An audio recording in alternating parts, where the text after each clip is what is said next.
বন্ধুরা, অনেক দিন পর আবার একটা নতুন ভিডিও নিয়ে চলে এসেছি। এবার ডবল ফান হবে, ডবল ফান আগের ভিডিওগুলোর থেকে, যার জন্য আমি ইছাপুর বা হাওড়া থেকে কোনো ভিডিও বানাইনি। ট্রেনে দুদিন কাটিয়েছি ওই একই বোরিং ভিডিও। ওটা কী জিনিস রে ভাই, ট্রেনের মতনই দেখতে লাগছে তো। বাহ, হ্যাঁ, তো একই ভিডিও বানাবো বলে সেই জন্য আর বানালাম না ভেতরে। তাই জন্য ভাবলাম ডাইরেক্ট নিউ দিল্লিতে এসেই ভিডিওটা শুরু হোক। হোল্ড করেছিলাম কতক্ষণে নামবো। তো এটা হচ্ছে আমাদের নিউ দিল্লি স্টেশন। এখানে নামলাম, একটা সারপ্রাইজ জায়গায় যাচ্ছি। এবার কোনো বাইক ফাইক কিছু না, এবার পুরো অন্যভাবে হবে। এই লাঠি দেখে যদি কেউ আইডিয়া করতে পারে তাহলে ভালো, লেগে থাকো তাহলে। এখন একটু চাপে রয়েছি কীভাবে কি যাবো না যাবো সেটা নিয়ে। সেগুলো একটু পুরো হতে হতেই মেসেজ করছি, ফেরত আসছি খুব তাড়াতাড়ি।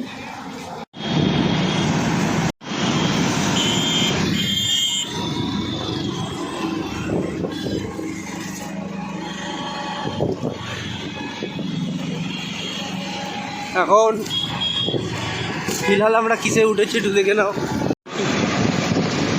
এটা হচ্ছে অটো। তো অটো না, কি বলে এটাকে রিক্সা বলে। উন্নতি হয়েছে দিল্লির। রিক্সা এখন মোটরে, রিক্সার ইভি বেরিয়ে গেছে। টাটা কোম্পানির নেক্সন যেমন ওরকম এই ইভি রিক্সায় আমরা যাচ্ছি। নেমে একটা স্টোরি বলবো। আমার সাথে যে যাচ্ছে তার ভাগ্য খুব খারাপ, আমারও খুব একটা ভালো না। খারাপ দুটো মিলে এমন খারাপ হয়ে গেছে ভাগ্যটা, বলার বাইরে। মানে যেই টাকায় আমরা কাসলে যাচ্ছি ওই টাকায় আমরা চাইলে প্যারিস ঘুরে আসতে পারতাম।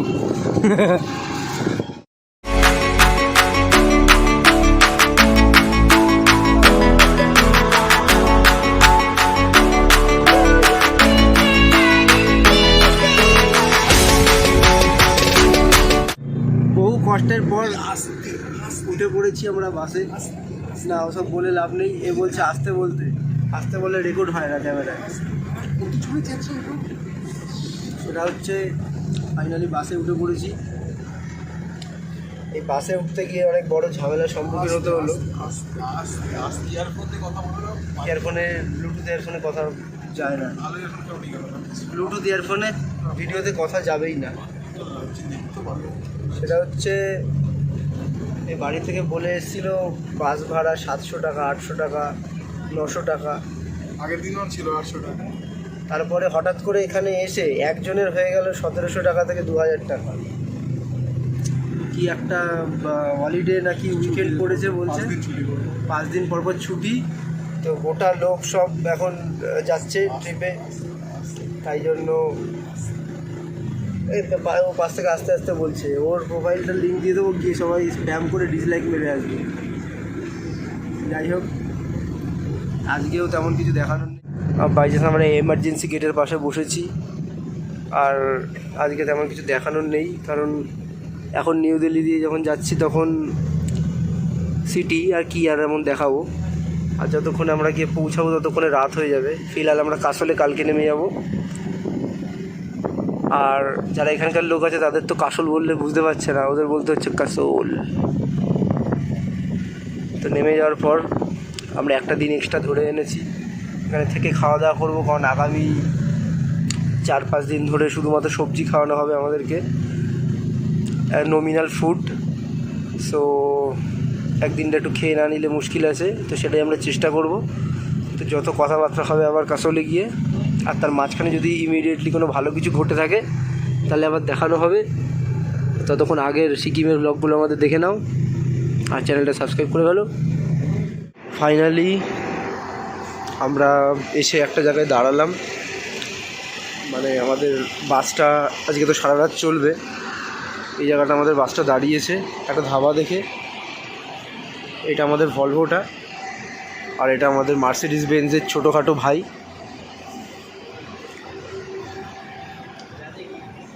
তো ফিলহাল এই ধাবাটায় আজকে আমাদের রাতের খাওয়া দাওয়াটা সেরে নিতে হবে, কারণ রাতে হয়তো আর দাঁড়াবে না। রাতে চণ্ডীগড় পেরিয়ে গেলে পাহাড়ের মাথায় উঠে অনেকটা জায়গা জুড়ে মানে রানিংয়ে চলবে, তখন আর ধাবা পাওয়াও যাবে না। ইভেন আমরাও সারাদিন একটু কমই খাওয়া দাওয়া হয়েছে। তো আজকে আমরা খেয়ে দেখে বলবো টেস্ট অফ ইন্ডিয়াতে খেয়ে কেমন লাগে। আর যাই হোক জায়গাটা আশেপাশের বেশ সুন্দরই লাগছে, একটু এক্সাইটিং লাগছে। অনেকক্ষণ ট্রেনে বাসে বসে থাকার পরে এই জায়গাটা দেখে আবার একটু এক্সাইটেড লাগছে। আর সকাল থেকে মেন ব্যাপারটা হলো দাঁত ঠাত মাজা হয়নি, কারণ একটু ডিপ্রেস ছিলাম। বাসের প্রাইস লিস্ট নিয়ে একটু সমস্যা ছিল, পরে একটা ভিডিওর জন্য বানানো যাবে। সো আমরা তাহলে ঢুকে ফটাফট রাতে ডিনারটা সেরে ফেলি। আর রাত হয়ে গেল আমাদের সেটা দাঁত ফাত মাজতে। সারাদিন যেভাবে কেটেছে, আর আমার সাথে যে এসে তার তো এমন অবস্থা, তো টেনশনের চোটে কিছু খাচ্ছে না, সারাদিন না খেয়ে খেয়ে কেটে গেল তার। আমি তো অবাক হয়ে গেলাম, মানে সারাদিনে প্রথমে বলেছে খাবো না, এবার খাবো না বলতে বলতে কেসটা কী হয়েছে, 80-90 টাকা শুধুমাত্র চিপস খেয়েছে বসে বসে। এবার 80-90 টাকা চিপস খাওয়ার থেকে তো বেটারও অন্য কিছু খেয়ে নিতে পারতো।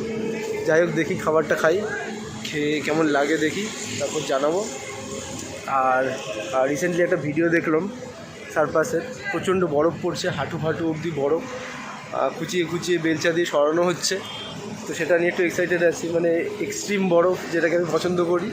এবার আর বাইক নিয়ে আসিনি, তাই রিস্ক নেই। সো আমরা দেখি নর্মালি গিয়ে কতটা উঠতে পারি। আর ওই যে ট্যাবলেট চলে এসছে খেয়ে নিয়ে পরে আবার দেখা হচ্ছে। এইখানে যে ওই ধাবাটাতে দাঁড়িয়েছিলাম খাওয়ার জন্য, কি জায়গাটার নাম এক্স্যাক্টলি আমি জানি না, ম্যাপে কি একটা কুরুক্ষেত্রে না কি একটা দেখাচ্ছে, মানে যাওয়ার পথে পড়ে, ঠিক আছে। টেস্ট অফ ইন্ডিয়া যে দোকানটার নাম আমি তখন দেখালাম। এখানে অ্যাকচুয়ালি ফিউচারে আপনারা যদি কেউ আসেন, কেউ যেন খাবেন না, ঠিক আছে। কারণ ব্যাপারটা হচ্ছে এরা না একটা মনোপলি চালানোর টেকনিকে রয়েছে, আমি যা মনে হলো। কারণ খাবারের টেস্ট ফেস্ট তো পরের কথা, মানে এত বেশি দাম খাবারের, মানে যেখানে খাবারের দাম এখানে নাকি 4 পিস চিকেন দিয়ে বাটার চিকেনের গ্রেভির দাম 600 টাকার কাছাকাছি, ঠিক আছে। আর এরা এমন একটা জায়গায় দাঁড় করায় বাসটা, যে আশেপাশে কোনো জায়গায় খাবারের দোকান পাওয়া যায় না, খেতে হলে এদের কাছ থেকেই খেতে হবে। আর তখন এরা কোনো মেনু কার্ড রাখে না, যে দেখাবে কত টাকা কি, মানে পরে বলতে পারবে না, মুখে মুখে কথা বলবে। বলার পরে আলটিমেটলি যখন বিলটা নেবে, তখন হয়তো খাবার আগে 600-500 বলে খাইয়ে লাস্টে বিল দেবে 1000, 1500 টাকা, 2000 টাকা এরকম বিল দেবে। আমাদের চোখের সামনে এখনই আরও 4-5 জনের হলো এরকমই সেম। তো এখানে কোনো দিনও খাবেন না বাঁচতে হলে, এটা একটা সালা রয়েছে। আর যাই হোক আজকে বুঝে গেলাম মানুষ কীভাবে চিটিংবাজি করে, তা আমি এইগুলো ছড়িয়ে দিচ্ছি তোমাদের মধ্যে যা মনে হলো বলে। আজকে আমাদের দলের আরও বেশি লোকজন থাকলে এটা হতো না। যাই হোক যা হয়ে গেছে, এবার বাসে গিয়ে বসি।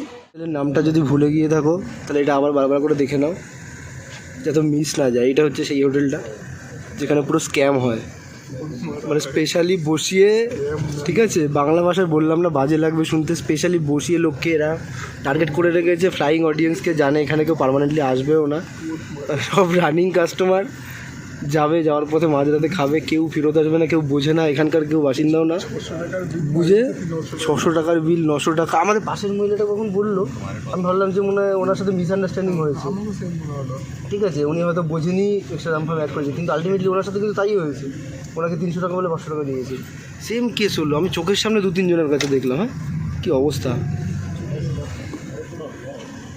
হ্যাঁ, এই যে টুপি পরে ঘুরছে, এই লোকটা দাঁড়িয়ে আছে, এই লোকটা হয়তো সাবধান, এই হচ্ছে মেন হারামি, এই হচ্ছে চিটিংবাজের পুরো বিজনেসটা একা সামলায়।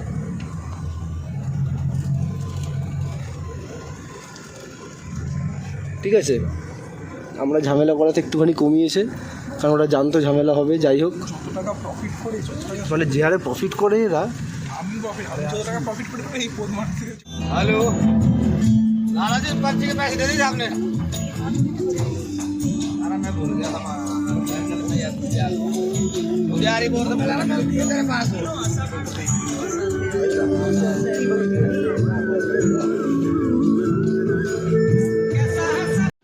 এবারে চলো ভিউটা দেখে নাও। প্রচুর টাইম ধরে প্রচুর কিছু বলেছি, হ্যাঁ আসছি, দাঁড়া, ফাইনালি এই ব্যাপারটা একটু ফিল করে নিই। ও ট্যাবলেট ডাকছে, ওদিকটা একটু যাই। মানে এইটা হচ্ছে রুফটপ হোটেলের, এইটা হচ্ছে রুফটপ। ও কি মারাত্মক স্নো ক্যাপড, গাছগুলো দিয়ে বিভৎস লাগছে। এই গাছগুলো কী গাছ এত লম্বা? পাইন না? মারাত্মক মারাত্মক দারুণ ভিউ। আমরা যে হোটেলে রয়েছি সেই হোটেলটার 3টে ফ্লোর আছে, একটা হচ্ছে নিচে গ্রাউন্ড ফ্লোর যেখানে আমরা রয়েছি, স্টে করছি। ব্যাপারটা খুব ভালো, সস্তার হোটেল, একদম কাসলে নেমেই। আর তারপরে হচ্ছে মিডিলের ফ্লোরটা, যেখান থেকে এই ভিউগুলো দেখা যায়, স্টে করার সময় থাকা যায়। আর তারপরে হচ্ছে এটা হচ্ছে রুফটপটা। এর মাঝখানে অনেকগুলো দেখলাম জায়গা রয়েছে যেখানে বসে পার্টি ফার্টি করা যায় বা এইসবের কারণে। আর এখানে একটা জিনিস বলা যাবে না, ভিডিওতে আসছি, সেটা হচ্ছে এই জায়গাটা হচ্ছে মানে এত সুন্দর জায়গা, হোটেলটা মানে এরকম একটা প্লেসে ভাবার বাইরে, এত মজা পাচ্ছি এটার উপর উঠে, মানে পুরো 360 ভিউ।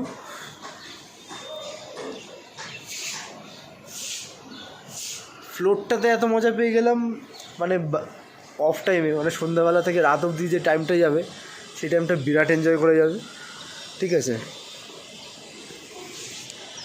আর আজকে আমরা এখানটা স্টে করছি, কালকে চলে যাব আমরা কাসলের বেস ক্যাম্পে, যেখান থেকে আমাদের ট্রেক শুরু হবে। তার জন্য আমাদের যত মানে তামঝামগুলো রেডি হয়েছে। আর বাস আসার সময় তো একটা সমস্যা হলো, বা একটা জায়গা আছে চণ্ডীগড় পেরিয়ে, আর জায়গাটার নামটা মনে পড়ছে না, আমি পরে বলে দেবো। ভুমতার না ভুমতা কিছু একটা হবে। তো ওখানে তো বাসটা আটকে গেল মানে কোনো একটা কারণে এলাকার লোকজনেরা ঢুকতে দিল না বাসটাকে। তো ওখান থেকে আবার আমরা আরেকটা সুমো ভাড়া করলাম, করে আমরা এই অবধি পৌঁছালাম। মানে এতক্ষণ অবধি এক্সস্টেড ব্যাপারটা ছিল, এখন এসে ফাইনালি চান টান করে ফ্রেশ হয়ে নিয়ে এই ভিউটা যখন পাচ্ছি, মানে বেসিক্যালি ভিউগুলো এখন অবধি যেখানে যেখানে স্টে করেছি খুব মানে কমপ্লিকেটেড জায়গা হয়, কিছু দেখা ফাঁকা যায় না। এরকম ওপেন ভিউওয়ালা হোটেল খুব কমই পাওয়া যায়, যে হোটেলের রুফটপ থেকে এই ভিউ আসে। পেছনটা একবার চলো তাহলে বেরোনো যাক, একটু কিছু খেয়ে নিই, তারপরে আবার দেখা হবে। আমরা একটা ব্রিজে চলে এসেছি, ব্রিজের থেকে ভিউটা মারাত্মক, বিরাট পাওয়ারফুল নদী হরহর করে দিচ্ছে। আর না, ওই পাশের পাথরগুলোর সাইজ দেখলে বোঝা যাচ্ছে কী পরিমাণে বড় পাথর। এইসব ধারফারে যদি টেন্ট খাটিয়ে নিজেরা থাকা যায়, দুর্দান্ত জায়গা। আর গাছগুলো প্রচণ্ড লম্বা, জায়গাটা মানে আলটিমেট জায়গা একটা। জানি না এই আওয়াজে আমার আওয়াজ শোনা যাচ্ছে কি না, যাই হোক কি শোনা যাচ্ছে, মানে এতটা পরিষ্কার জল। প্রতিটা পাহাড়ের অ্যাকচুয়ালি নেচার একই টাইপেরই হয়, এই টুকটাক ডিফারেন্স থাকে, কিন্তু মানে আমরা যতবারই আসি ততবারই আমাদের মন ভরে না। পাহাড় আমাদের ডাকে, বাড়িতে 1 মাসের জায়গায় 2 মাস থেকে গেলেই পাহাড় বলে আয় আয় আয়, তাই জন্য চলে আসছি। ও বিরাট! আর ওই পাহাড়ের মাথায় স্নো পিক রয়েছে, কদিন ধরে শুনছি স্নোফল হচ্ছে পাহাড়ে। আমরা যেখানে উঠবো অবশ্যই, কি স্ট্রাগল করতে হবে জানি না, তার জন্য কালকে পরশু অপেক্ষা করতে হবে আমাদের। দেখি কতগুলো ফটো তুলে নিই। এইসব জায়গা ক্যাম্প খাটার জন্য একদম পারফেক্ট। হ্যাঁ, এরকম জায়গায় একটা টেন্ট যদি খাটিয়ে নেওয়া যায়, পেছন দিয়ে সারা রাত ঝর্নার আওয়াজ, ওপরে গাছপালা, বৃষ্টি পড়বে ঝরঝর করে, শীতে কাঁপবো, ভাবলেই অসাধারণ লাগছে। ওই ব্রিজটাতে তখন আমরা ছিলাম,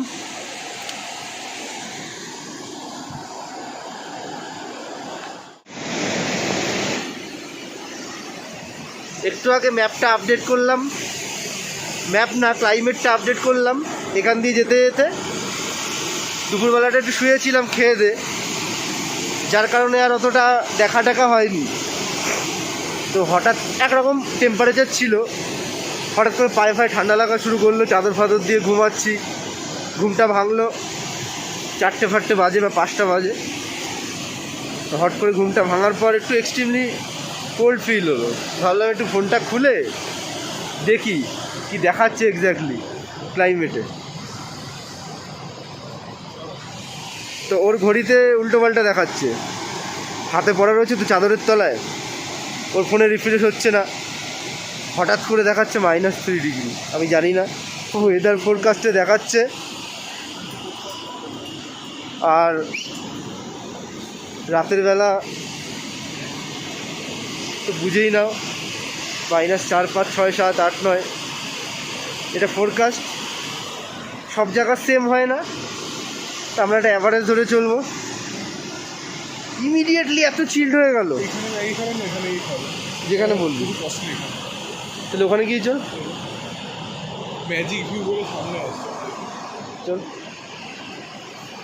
তো আমরা এখন যাচ্ছি ম্যাজিক ভিউ বলে একটা রেস্টুরেন্টের দিকে। ইমিডিয়েটলি এত চিল হয়ে গেল। ম্যাজিক ভিউ রেস্টুরেন্টে হ্যাঁ, পুরো পুরো ব্যাপারটাই বদলে গেল। মানে দেখে থতমত খেয়ে গেছি।